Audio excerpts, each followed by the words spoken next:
ఈరోజు ఆరాధనలోకి మనం వెళ్ళే ముందు ఆమ్, మన దైనందిన జీవితంలో అంటే మన డైలీ లైఫ్లో మనం చాలా ఎమోషన్స్ గుండా వెళ్తూ ఉంటాం కదా, చాలా భావోద్రేకాలు గుండా వెళ్తూ ఉంటాం. ఒక్కొక్కసారి ఆనందంగా ఉంటాం, ఒక్కొక్కసారి బాధగా ఉంటాం, ఒక్కొక్కసారి మంచిగా ఉంటుందంతా, ఒక్కొక్కసారి పరిస్థితులన్నీ అనానుకూలంగా ఉంటాయి కదండి. ఇలాంటి అన్ని పరిస్థితుల్లో మనం ఏం ఎక్స్పెక్ట్ చేస్తాం జనరల్గా? లేకపోతే అలాంటి పరిస్థితులు గుండా వెళ్తున్నప్పుడు మీరు ఎప్పుడైనా అయ్యా ఎవరైనా నా దగ్గరకు వచ్చి నా భుజం తట్టి నాతో మాట్లాడి నేను ఓపెన్ అప్ అవ్వడానికి, నా హృదయాన్ని మొత్తం విప్పి పంచుకోవడానికి ఉంటే బాగుండు అనే పరిస్థితులు మీరు ఎప్పుడైనా ఎక్స్పీరియన్స్ చేశారా? ఆంటీ ముందే హింట్ ఇచ్చేశారు. సో అలాంటి పరిస్థితులు మనం మన జీవితంలో చాలాసార్లు చూస్తాం కదా. అలాంటి పరిస్థితులు వచ్చినప్పుడు ఎవరితోనైనా షేర్ చేసుకోవడానికి, ఎవరితోనైనా పంచుకోవడానికి ఉంటే బాగుంటుంది అని చెప్పి ఆలోచిస్తాం కదండి. అయితే కీర్తనాకారుడు రాస్తూ 40వ కీర్తనలో ఇట్లా రాస్తాడనమాట. అది మనం చూద్దాం. వీలైతే అందరూ లేచి నుంచుని 40వ కీర్తన 40వ కీర్తన 1-5 వచనాలు చదువుకుందాం. ఉత్తర ప్రత్యుత్తర రీతిలో చదువుకుందాం. 5వ వచనం అందరం కలిపి చదువుకుందాం. మొదటిది నేను చదువుతాను. యెహోవా కొరకు నేను సహనముతో కనిపెట్టుకొంటిని, ఆయన నాకు చెవి ఒగ్గి నా మొర ఆలకించెను.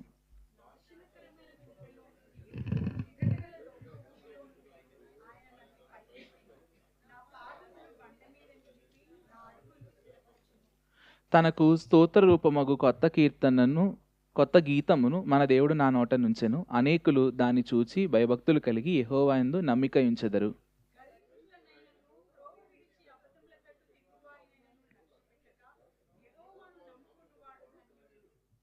యెహోవా మా దేవా, నీవే మా ఎడల జరిగించిన ఆశ్చర్య క్రియలను, మా ఎడల నీకున్న తలంపులను బహు విస్తారములు.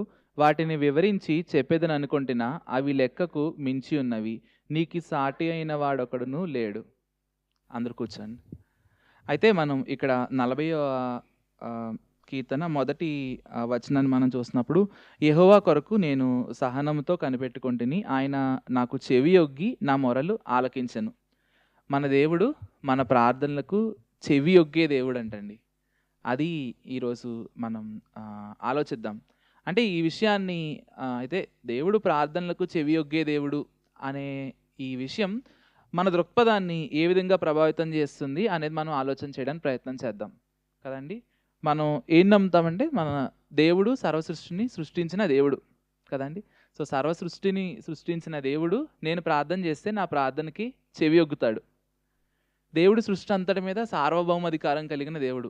ఈ సృష్టిలో జరిగే అన్నిటినీ ఆయన అధికారంలో జరుగుతున్నాయి. ఆయన ఆధిపత్యం ఈ భూమి మీద ఉంది. అట్లాంటి దేవుడు నేను ప్రార్థన చేస్తే నా ప్రార్థనకి చెవి ఒగ్గుతాడు. ఈ వరల్డ్ పాపులేషన్ ఇంచుమించుగా చూసుకుంటే 800 కోట్లు ఉంది. 800 కోట్ల జనాల మధ్యలో నువ్వు ఒక్కడివి ప్రార్థన చేస్తే దేవుడు నీ ప్రార్థనకు చెవి ఒగ్గుతాడు.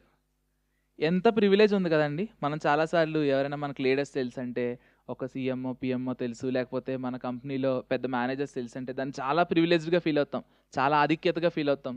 అయితే మనం ఈరోజు దేవుడు మనకు జ్ఞాపకం చేస్తుంది ఏంటంటే, ఇంతమంది ప్రపంచ జనాభా ఉన్నప్పటికీ నువ్వు ఒక్కడివి ప్రార్థన చేస్తే నీ ప్రార్థనకి నేను చెవి ఒగ్గుతాను, నీ ప్రార్థన నేను ఆలకిస్తాను అని చెప్తున్నాడు. అంటే ఎంత ఆధిక్యత యేసుక్రీస్తు ప్రభువారి ద్వారా మనకు ఉందో అనే విషయాన్ని మనం గ్రహించాలి.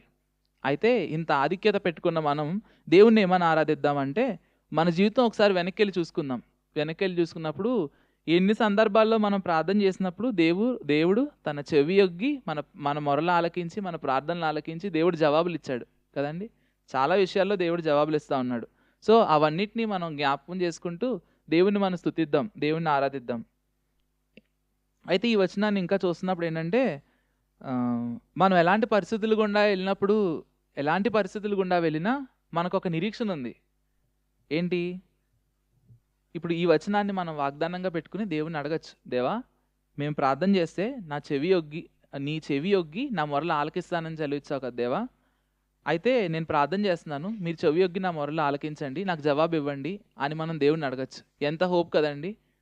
కేవలం పరిమితి కలిగిన మానవులైన మనం దేవుడిని అడగచ్చు, దేవా నువ్వు ఇట్లా మాట చెప్పావు కదా, ఈ మాట నా జీవితంలో నెరవేర్చు అని. అయితే ఇంకా మనం 5వ వచనాన్ని కూడా చూద్దాం. 5వ వచనం చూసినప్పుడు, యెహోవా నా దేవా, నీవు మా ఎడల జరిగించిన ఆశ్చర్య క్రియలను, మా ఎడల మీకున్న తలంపులను బహు విస్తారములు, వాటిని వివరించి చెప్పేదననుకుంటున్నా, అవి లెక్కకు మించి ఉన్నవి, నీకు సాటి అయిన వాడొకడును లేడు. అయితే ఈ వచనాన్ని నేను ఇట్లా అనుకో, యెహోవా నా దేవా, నీవు నా ఎడల జరిగించిన ఆశ్చర్యక్రియలు బహు విస్తారములు కదండి. దేవుడు మన ఎట్ల జరిగించిన ఆశ్చర్యక్రియలు బహు విస్తారములు. దేవుణ్ణి మనం నమ్ముకున్న అప్పటి నుంచి దేవుడు మన జీవితంలో ఎన్ని క్రియలు చేస్తూ వచ్చాడు లెక్క పెట్టుకోవాలంటే కౌంట్లెస్. అంటే మనం కొన్ని గుర్తించినవి కొన్ని, గుర్తించనివి కొన్ని, చాలా మేలులు, చాలా ఆశ్చర్యక్రియలు దేవుడు మన జీవితంలో చేస్తున్నాడు. మా ఎడల మీకున్న తలంపులు బహు విస్తారములు కదండి. దేవుడికి మన పట్ల ఉన్న ఉద్దేశాలు, దేవుడికి మన పట్ల ఉన్న ఆశలు చాలా గొప్పవైనవి. అవి మనం గ్రహించలేనివి, మనకు అర్థం కానివి, బహు విస్తారములు. నీకు సాటి అయిన వాడు వేరొకడు లేడు కదండి. అంత గొప్ప దేవుడిని మనం కలిగి ఉన్నాం. చాలాసార్లు కొన్ని పరిస్థితులు గుండా వెళ్తున్నప్పుడు మనం కృంగిపోతూ ఉంటాం, కృషించిపోతూ ఉంటాం. ఏంటి ఇట్లా ఉంది, ఇట్లా ఉంది, ఏంటి పరిస్థితి అని. అదే రాస్తూ ఒక భక్తుడు what a friend we have in Jesus అని రాస్తాడనమాట. Oh what needless pain we bear అని రాస్తాడు. అంటే చాలాసార్లు మనం ఈ వచనం నిజంగా మనం గుర్తుంచుకుని మన దైనందిన జీవితంలో మనం అన్వయించుకుంటే కనుక ఎంత పీస్ ఉంటుందండి. ప్రార్థన చేసి దేవుడికి అప్పగిచ్చేస్తాం అంతే. దేవా, నువ్వు మొరపెడితే మా మొరకి చెవి ఒగ్గి నా మొరలు ఆలకించే దేవుడవు అనే అష్యూరెన్స్ మనకుంది.